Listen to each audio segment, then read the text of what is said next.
All of these liars will be sued after the election is over. So, Sandra, we would hope that members of the media would cover the entire event, but that is low-hanging fruit in a salacious election season that's been filled with words of scandal. But he tends to do that, and you wonder if this is strategy at this point. It doesn't look like an accident. I mean, he knows the way the media is going to glom on to anything salacious like that, and then he just hands it to them. Julie and I have known Kellyanne for many, many years. She's a Jersey girl. She's a political... Kellyanne Conway. She's great. We love her. I can't imagine that she wanted him to say that. If you want Donald Trump to win, you want Kellyanne Conway to be right there whispering in his ear. Don't say that. Do say that. Stay on message. Act presidential. So, don't talk about the sexual so over stuff. the weekend, she said that he did hit some of the points that she had prepared for him to talk about, but this was problematic. I think it is. There are so many good things that he laid out in that Gettysburg Address. I tell you, I would stick with that. I wouldn't have anything to say about the women. I would not have anything condescending to say to anybody. I would talk about emails. So not issues, go after Hillary Clinton. Foundations. Talk about the things that she has done. I mean, my goodness. You can look at the foundation. There is so much there. There is so much in the emails with what they have talked about, how conduct that was going on between her campaign, revelations that have come forward through those emails. He has laid out a reason to vote for him. If you want to make certain that we focus on economic growth and get off of this 1% a year economic growth, Donald Trump's your guy. If you're wanting change, Donald Trump's your guy. He could have dropped a one-liner on something just shocking that he's going to do to stimulate the economy that we could all be reporting on today. But go in and pull out all of these executive orders is great, but how about rolling back some of these regulations that have a massive impact? The EPA, the IRS, freezing federal employment is great. How about cutting federal employment 10%? How about pushing for a balanced budget amendment to the U.S. Constitution so that we can't spend money we don't have on programs we don't want? Don't get me started. No. Julie, I was thinking this weekend, because I often do think of how you are watching the Gettysburg Address and what you're thinking of this version. That's so nice. Anyway. You think about me on the weekend? Right, I think about you too. And I thought you might be salivating when he got to that line about women, but only because it is, as I mentioned to Sandra, that low-hanging fruit that some in the media will grab onto. And the other won't get reported. And as you said, he must know that, right? So here's the thing. You're going to hallowed ground. You're not just going to give a speech at the Trump Hotel in D.C. You're going to hallowed ground where tens of thousands of Americans died for the American experiment. And if you read the original Gettysburg Address, and not just that, but if you read subsequent addresses that presidents and others have made at Gettysburg, you see that it's not about the self. It's not about petty grievances about oneself. It is, in fact, about a more perfect union. It is about a higher calling. Thank you. It is about all of those things that are about perfecting the American experiment. You're right. And what this was unfortunately not that. What this was about petty grievances. These women were mean to me. I'm going to sue them. The media is rigged. The election is rigged. Everything is rigged. Don't do that at a place where tens of thousands of people died to preserve a more perfect union. And that's unfortunately what he did. All right, we've got to leave it there. Hillary Clinton ramping up her push into certain red states. This is Real Clear Politics has now declared Texas a toss-up state. It had previously classified it as leaning Republican, but RCP's latest average of polling shows Donald Trump leading Clinton in Texas by just 5 points, 44 to 39%. Meantime, Hillary is running TV ads there, as well as in Georgia, where the race has tightened. Clinton is also reportedly adding staff in Utah and continues to up her game in Arizona. But campaign manager Robbie Mook says they're not taking anything for granted. The reason that we've gone into Arizona is that it has come into play. Donald Trump's divisive rhetoric, the shameful things he said about POWs and specifically about John McCain have put that state into play. We think we can win it, so we're doing everything we can. We're not running away with this. This race is going to be competitive up until the end. All right. Well, this has sort of been their strategy all along, right, Judge? Keep the expectations low. Exactly. But look, she has two goals here. One is to try and get the Democrats to take the Senate. That's not going to happen in Arizona, but could very well happen where she is now in New Hampshire. The other goal is to gin up her own victory margin in these states so that Donald Trump is barred by law from challenging the victories in those states so that she can wake up on the morning of the 9th and say, I'm the president-elect, whether he has conceded defeat or not. Fair enough. Well, and I would go one step further.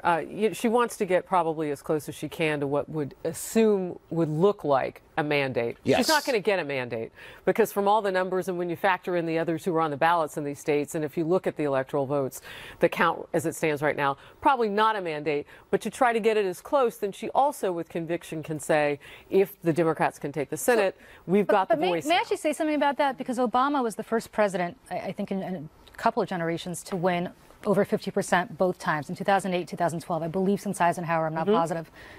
To me, that's a mandate. But unfortunately, your friends on the Hill and others didn't want to give him that mandate. And you have people like John McCain saying the Republican Senate's not going to confirm any of his judges, any of her judges, regardless of whether she wins or not. So she could win with Reagan-esque numbers. She could win 49 states. And unfortunately, the way the House and Senate are structured today, they will not give her a mandate. Suppose she wins Texas, which hasn't gone for a Judge, Democrat. I hope you're right. I don't think Republicans in here. Let's talk some of these numbers and pull up the Fox News scorecard. Texas right now is listed as leaning GOP. Of course, we know some of these polls have been showing it as a toss-up in this election.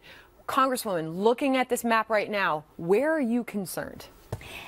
I think that when you get to the end of this thing, and we're looking at it November 8th, what the Democrats will say they wanted to do was to run their numbers up as much as they could in some of these congressional races and Senate races. I actually think Republicans hold the Senate, and because it helps them with their fundraising. And they're looking 2 years and 4 years down the road. Clinton, I think, is overconfident. Her rhetoric seems to reflect that. Personally, I don't think that you're going to see Texas coming into play. I do think that in Florida and North Carolina, at the end of the day, I think that those will go, and Georgia, I think they will go with Trump.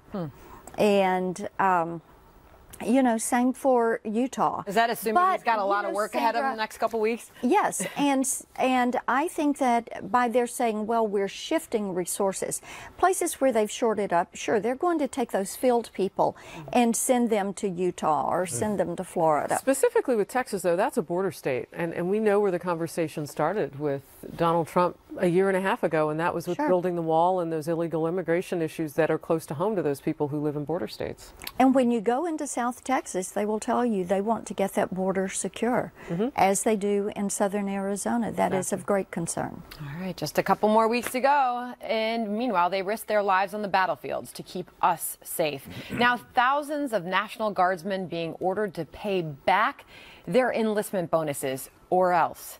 Is this any way we should be treating our vets? Plus, new video surfacing that shows then Secretary of State Hillary Clinton lecturing her staff about cybersecurity, even as she herself was using a homebrew server. Judge. You're making this up. I would like to take a moment to address my fellow veterans, because I know there are so many of you who... Well, this story has some people fired up. After nearly 10,000 members of the California National Guard are reportedly being ordered to pay back their bonuses. According to the Los Angeles Times, the Pentagon says an audit revealed they were overpaid. The money was meant to encourage enlistment during the wars in Iraq and Afghanistan more than 10 years ago.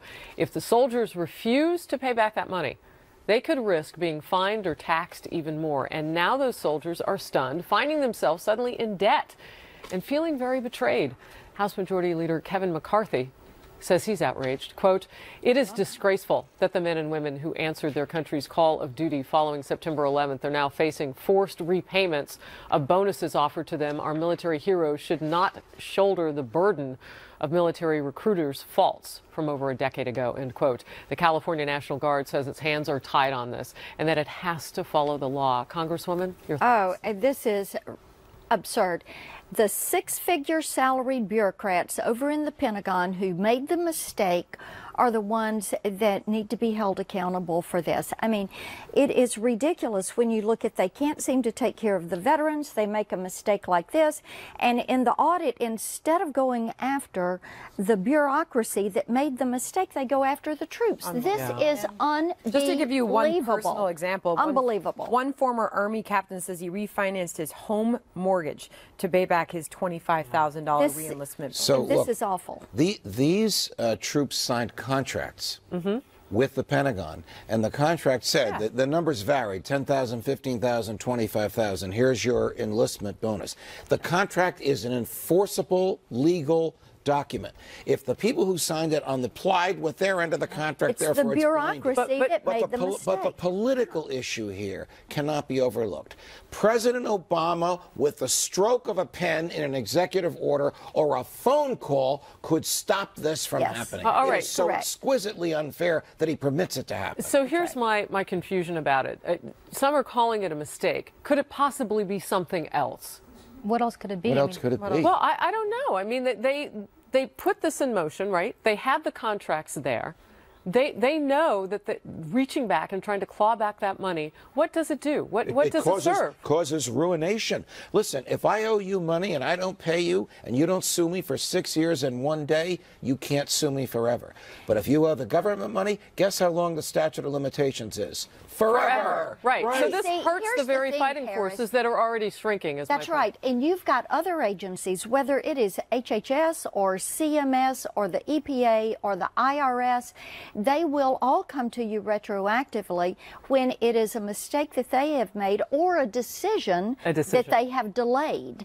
And then they will try to recoup that money. But to do this to our troops, when they have been deployed and they have been on the front line and they have put their life in danger and their lives on hold. Over and over and over. Complied with the contract. They did everything the contract required them to do, and then for them to come back for that money, this is despicable, needs to stop. Do you see President Obama lifting up the pen to fix this? Well, he better. I mean, I don't know who can do this, but if it's President Obama, he could do this with a stroke of a pen. He should. I don't think I've been so angry reading a story in a very long time. You have people who literally have Purple Hearts. You have people who got almost killed coming back because they were promised a certain amount of money to re-enlist. They're now in their 40s. It's disgusting. And they're coming back and they're being told to give this money back. It's egregious. President Obama needs to fix it yesterday. This should not even be a story. Right. The minute But this it came is, across and when his you desk. read it, it's hard to believe It's that it's heartbreaking. true. To give you another how did it personal get this story, far? a 48-year-old Army Sergeant Robert Richmond suffered permanent injuries in Iraq, a roadside bomb attack,